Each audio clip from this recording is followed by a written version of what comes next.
Hey, you've probably heard of some billionaire who dodged the law or paying taxes. Over $13 trillion currently sits where no tax authority on earth can fully reach it. Completely legal. You don't get to choose how much tax you pay. Your employer handles that before the money reaches you. For most people, that's just how it works. There is a point, not a law, not a rule, just a level of wealth, where the calculus changes. Where the right question isn't how much do I owe, but who do I hire to make that question very hard to answer? Hiring the right people costs a lot less than the taxes they eliminate. That $13.25 trillion leaves a gap. Governments keep spending. The math has to close somewhere. Someone has to cover that bill. The part nobody explains is who profits from the bill existing. Every layer of this structure has one job: to make the next question cost more than the answer is worth. Take a building, any commercial property in London, Paris, or New York. It sells. The new owner isn't a person. It's a company registered in Delaware, a legal entity with no employees, no office, no phone number. Delaware has more registered companies than it has residents. Nobody finds that strange. That Delaware company is owned by a corporation in the British Virgin Islands. The BVI has around 30,000 residents and over 400,000 registered companies. That BVI corporation is controlled by a trust in Nevis, a Caribbean island with 12,000 people and one of the most sophisticated financial services sectors on Earth. The person whose money bought the building appears on none of it. The building generates rent. It appreciates. It will eventually sell at a profit. The person collecting all of that is legally invisible inside the structure. To keep the structure functional, someone still needs to sign the documents. That's the nominee director, a professional whose job is to be the legal face of companies they have nothing to do with. One nominee can hold board positions at hundreds of unrelated companies simultaneously. They attend no meetings. They make no decisions. They take instructions from whoever is actually in charge. It's a licensed, regulated service. Now, say you wanted to challenge this. Say you needed to prove that the person at the end of that chain actually owns the building. Filing a lawsuit against a Nevis trust requires $100,000 in cash posted up front, before any hearing, before any evidence. Just to open the case.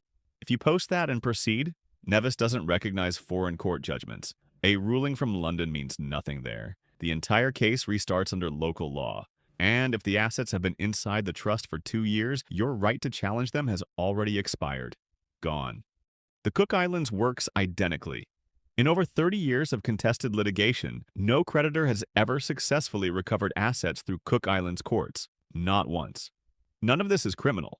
Every layer was assembled by licensed professionals, the same lawyers who advise corporations on compliance, the same accountants who sign off on public audits, the same wealth advisors whose other clients include pension funds and sovereign governments.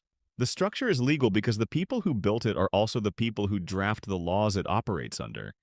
In 2016, the world got the map. 11.5 million documents. The names inside were published. The structures were traced. The jurisdictions were named. Investigations opened in dozens of countries. Parliamentary committees convened. Iceland's prime minister resigned, forced out not by a court but by protesters outside his office. That was the maximum consequence. One resignation. Voluntary. In 2024, 8 years later, a court in Panama delivered the verdict on the founders of the firm behind the leak. All 28 defendants acquitted. The evidence gathered from the firm's servers, the judge ruled, had not been collected in accordance with proper legal process.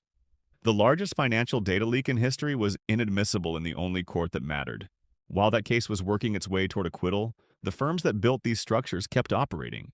When Russia invaded Ukraine, the EU published its first sanctions list within days. Alexei Mordashov, a Russian steel oligarch, appeared on it. The next morning, emails began moving in the offices of one of the 4 largest audit firms on Earth. Subject lines: urgent. Please approve. The documents being pushed through, a transfer of Mordashov's $1.4 billion stake in TUI Group, Europe's largest travel company, to his wife. By the time the German government declared the transfer invalid, the window had opened and closed in a single business day. One of the 4 largest audit firms on Earth processing a sanctions transfer, inside the same legal system that had just imposed the sanction. The standard interpretation of all this is that offshore finance is a problem of corrupt countries, wealthy people hiding money from governments that might seize it arbitrarily. A study published after the Panama Papers mapped something that didn't fit that story. Elites from fully functional democracies, Countries with free press, independent courts, real elections, hide money offshore at the same rates as elites from the most corrupt states on earth. They use more aggressive structures, not fewer. The offshore system isn't where money goes to escape corrupt governments. It's where money goes to escape government, including the one you vote for. The governments best positioned to close this system are the ones whose wealthiest residents benefit most from keeping it open. One country looked at that dynamic and turned it into policy. In 2010, the United States passed a law with a simple and brutal mechanism. Every foreign bank in the world would report the accounts held by American citizens directly to the American tax authority. Any bank that refused would be cut off from the infrastructure that processes virtually every international transaction on the planet. Refusal wasn't really an option. Switzerland, which had maintained banking secrecy for over a century, complied within 4 years.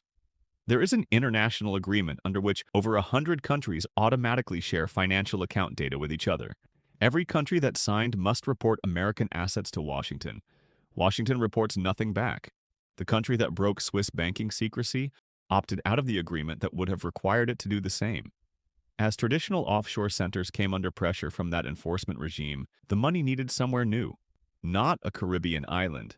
Something inside the world's most powerful legal jurisdiction, untouchable by foreign courts, protected by U.S. law with no obligation to share anything with anyone. South Dakota built exactly that. Its trust laws allow foreign nationals to park wealth in structures with no state income tax, no reporting obligations to home governments, and no expiration date. The assets sit there indefinitely, compounding, invisible. Other states followed: Delaware, Nevada, Wyoming, the Cayman Islands with a U.S. zip code. In 2021, a new law required shell companies to finally disclose their actual owners, described at the time as the most significant anti-money laundering reform in a generation. Trusts were deliberately excluded from the requirement. The structure didn't shrink. It relocated. $492 billion disappears from global tax rolls every year through these structures. Governments don't recover it. They replace it from whatever can't run. Your salary can't relocate to a South Dakota trust, so the gap gets filled where it can be. Higher taxes on income, consumption taxes on everyday purchases, government borrowing to cover the rest. That borrowing requires buyers. The class with enough capital to buy government debt is the same class using the offshore system to protect that capital. They collect interest on the gap they helped create. Someone has to cover that bill. It's you. 130 countries agreed on a global minimum corporate tax, projected to recover 16.7% of all corporate tax revenues globally. Then the exemptions were written in. The actual yield, 4.8%. The country that invented the guillotine as a response to wealth concentration has voted against every meaningful wealth tax since. But covering the bill is only half of it.